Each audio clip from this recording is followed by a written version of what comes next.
L'actualité économique en continue sur votre télévision CAM News 24. Mesdames, Messieurs, bienvenue au sommet de cette édition de la Minute de l'économie.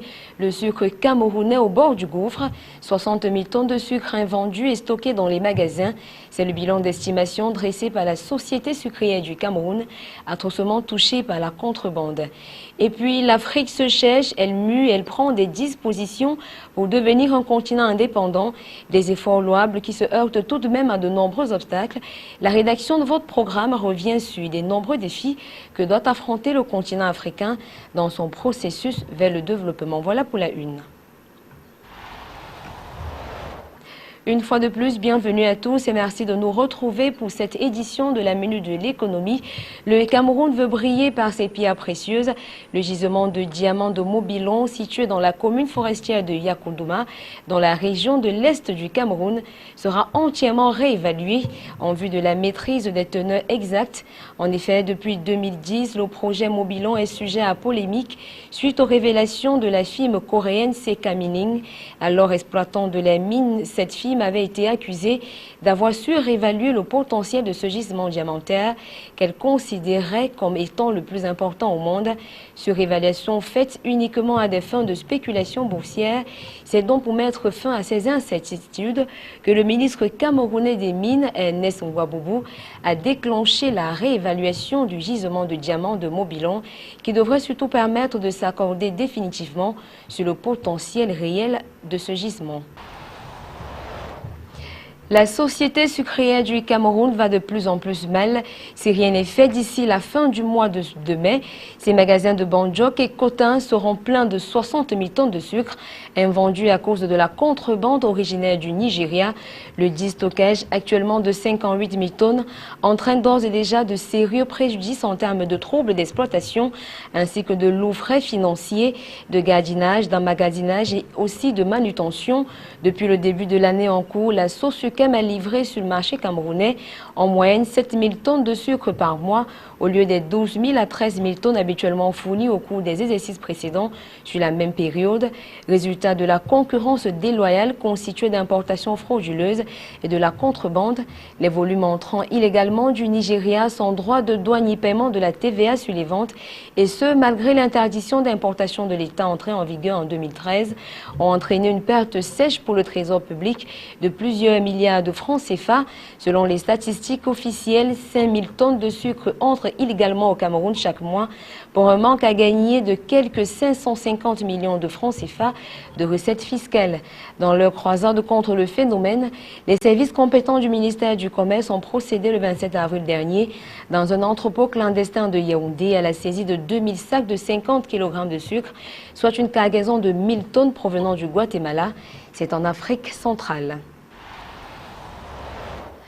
On parle de toute autre chose à présent. Le musée national donne le ton à la conférence internationale investie au Cameroun. À l'occasion de ce grand rendez-vous économique, le ministère des Postes et Télécommunications organise depuis le 16 mai un village numérique dans l'enceinte du musée pendant 3 jours. Cet espace de culture va se transformer en un site d'exploitation du savoir-faire camerounais en matière de TIC. L'événement regroupe différents intervenants et acteurs de l'économie numérique avec pour principal objectif de présenter les atouts de notre pays dans ce domaine et de manière spécifique de promouvoir le savoir-faire des start-up camerounaises et d'accompagner les jeunes vers le numérique. En plus de l'exposition à laquelle sont attendus près de 5 000 visiteurs, la manifestation sera ponctuée par une foire au projet, des animations digitales, des ateliers de formation au TIC et des rencontres B2B. Investir au Cameroun, terre d'attractivité, c'est par ce thème qu'a été baptisée la conférence économique internationale qu'accueille le Cameroun du 17 au 18 mai 2016.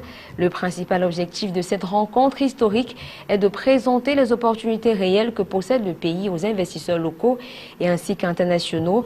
Le ministre de l'économie, de la planification et de l'aménagement du territoire, Louis-Paul Motazé, a tenu à rappeler que le Cameroun a besoin d'attirer les investisseurs vu l'ensemble de projets engagés sur toute l'étendue du triangle national. La conférence est donc en quelque sorte une opération de charme pour promouvoir les destinations Cameroun et vanter les avantages comparatifs que le pays a sur les autres pays de la sous-région, notamment un fort potentiel de croissance encore faiblement exploité et surtout une position géographique qui l'ouvre sur un vaste marché de plus de 350 millions d'habitants. Et outre la stabilité du cadre macroéconomique, le pays dispose de ressources naturelles abondantes et diversifiées, ainsi qu'une main-d'œuvre qualifiée. Autre avantage et non le moindre, la diversification de l'économie, cadre propice aux opportunités d'affaires en termes d'exploitation et d'importation. Des personnalités invitées pour l'événement effectueront le déplacement de Yaoundé pour prendre part au rendez-vous crucial destiné à présenter les opportunités réelles que possède le pays aux investisseurs locaux et internationaux. Une véritable opération de charme qui est destinée à renforcer le Cameroun dans son qualificatif d'Afrique en miniature.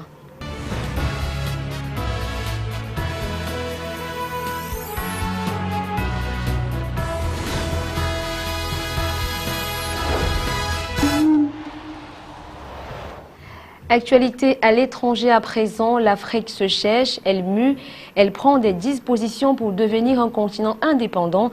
Des efforts louables qui se heurtent tout de même à de nombreux défis, comme l'ont relevé certains dirigeants et acteurs économiques du continent. État de choses qui a commandé la rédaction de votre programme à revenir sur ces avis donnés lors du forum économique tenu en Suisse il y a quelques mois. Reportage. Le continent africain face aux défis du développement. Les challenges sur le plan infrastructurel étaient au menu des échanges lors du Forum économique mondial qui s'est tenu en Suisse du 20 au 23 janvier 2016. Déjà plusieurs chantiers sont lancés dans les pays africains pour desservir les zones reculées et faciliter l'accès à la technologie. Plus de 80% de la population rurale, soit près de 615 millions de personnes, n'a toujours pas accès à l'électricité. Alors que dans un contexte de concurrence, l'accès à l'énergie reste fondamental pour assurer un développement durable et participatif sur le continent. L'électricité est considérée comme le sang, la sève nourricière de l'organisme. Nous devons donc tout mettre en œuvre pour que l'accès à l'électricité soit effectif d'ici 2025. Sans l'électricité, nous ne pourrons pas créer des emplois ni nous industrialiser en Afrique. Le déficit énergétique se présente encore comme un frein au développement du continent. En Afrique subsaharienne, seulement 10% des populations disposent d'électricité dans un contexte où seuls 5% du potentiel hydroélectrique en Afrique est utilisé. Avec un taux d'électrification estimé à 42% sur le continent, on note un déséquilibre dans l'accès à l'électricité. Nous avons tous les ingrédients nécessaires en Afrique pour assurer le développement. Cependant, nous avons encore besoin de nous organiser pour voir comment atteindre rapidement nos objectifs de développement en Afrique. J'ai envie de dire que nous devons accélérer les choses. La politique de développement se présente donc comme le premier point pour atteindre nos objectifs en énergie. L'Afrique a besoin de développer son économie. Pour ce faire, il faut de la diversité et la promotion du leadership. Un certain niveau de leadership facilite le développement économique. Le transfert technologique permet aussi d'accroître les capacités économiques. Quand on regarde les pays comme le Rwanda, l'Ouganda, leurs défis sont aujourd'hui orientés sur la logistique et les infrastructures. Les défis dans les secteurs de la santé, de l'éducation et de la formation professionnelle sont au rang des priorités des gouvernements sur le continent. Pour atteindre la diversité économique en Afrique, les États s'accordent sur la nécessité de mécaniser l'agriculture afin de migrer vers l'industrialisation à grande échelle. Pour ce faire, les partenariats publics-privés et les investissements directs étrangers sont des pistes que les pays prévoient d'explorer davantage pour atteindre l'émergence sur le continent. Toujours dans la ligne des défis, des jeunes de la ville de Gaza remuent ciel et terre pour affronter leur quotidien dans un pays fortement frappé par la crise économique. Voici l'histoire d'un jeune couple qui a bravé des obstacles économiques énormes pour enfin s'unir et vivre ensemble. Palestine et Abdel Hakim ont enfin pu s'installer ensemble. Ces jeunes Gazaouis viennent de se marier, mais ce fut un véritable chemin de croix. En cause, le prix du mariage. Dans la bande de Gaza, où 80% des habitants survivent grâce à l'aide humanitaire, se marier est devenu un luxe. On a repoussé notre mariage, comme beaucoup de jeunes, parce qu'il n'y a pas de travail. Il y a beaucoup de choses à payer. Par exemple, il y a la dot. On parle de 600 à 700 euros. Et ça, c'est seulement la dot donnée par le mari à la famille. Après, il faut aussi acheter les bijoux et les habits. À cause du blocus israélien depuis 10 ans, le chômage a grimpé en flèche et touche 2 jeunes sur 3. Il est de plus en plus difficile de dépenser 15 ou 20 000 euros dans le mariage. Pour réunir une telle somme, Falestine et Abdelhakim ont eu recours au financement participatif en lançant un appel aux dons sur Internet. Pourtant, ingénieur à 27 ans, il n'aurait jamais pu réussir à se marier autrement. La campagne que nous avons menée m'a beaucoup aidé. Quand je me suis marié et installé dans notre maison, j'étais serein, je n'avais pas de dette. Dans cette société conservatrice, ce genre de financement est rare et souvent très mal vu. De nombreux facilitateurs au mariage ont donc fleuri dans la bande de Gaza, des organismes qui réduisent les coûts en proposant des packages mariage où tous les services sont compris, des photos en studio à la salle des fêtes et qui permettent d'étaler les remboursements.